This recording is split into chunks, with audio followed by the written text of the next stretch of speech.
Nakakaantig ng puso naman ang story ni Paolo Avellino. Ito pala ang kwento nung siya ay bago pumasok sa industry.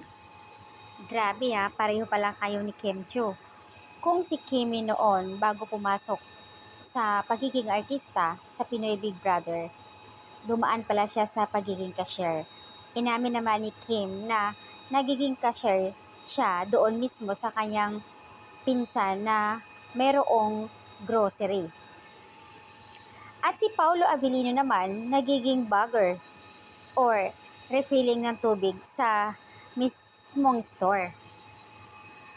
In fairness naman same lang sila halos pareho lang sila ng trabaho. Hindi mo akalain na talagang tinadhana talaga sila para sa isa't isa.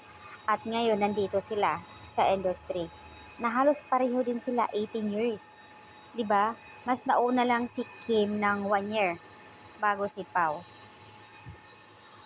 Paolo Avellino is a second among 4 children. Had a strong drive of early independence, but instead of barkadas and other usual things that other teenagers normally get entangled.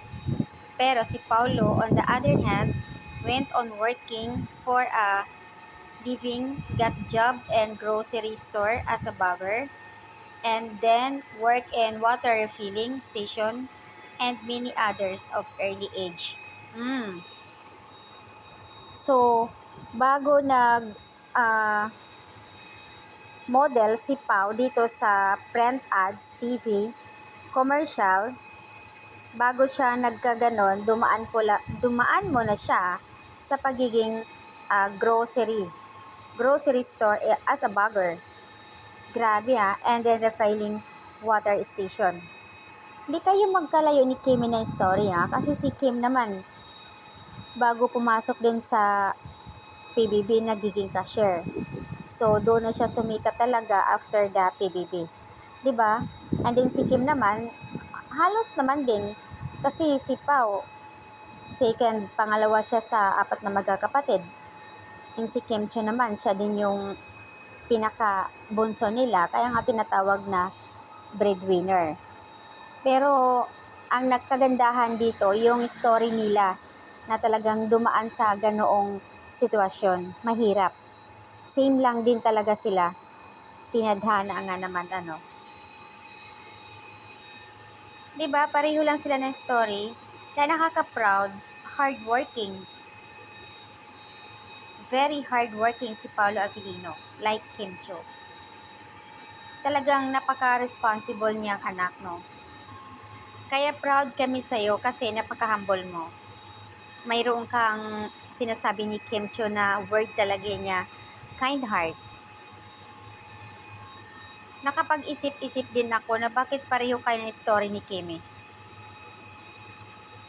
Nagkataon lang din ba talaga or pareho kayo ni Kimi ng story? Cashier siya no sa tita niya. And then, ikaw naman, nagiging bagger sa store.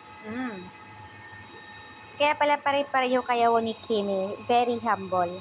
Yung story niyo talaga, hindi ko makakalimutan. So, ayan guys, nakaka-proud, nakaka-touch naman yung kanilang story. Ito pala yun.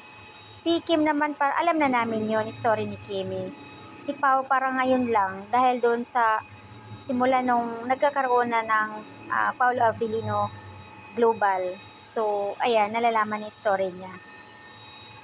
Kung mayroon Paolo Avellino Global, syempre naman, Kim Chu Global. Ayan.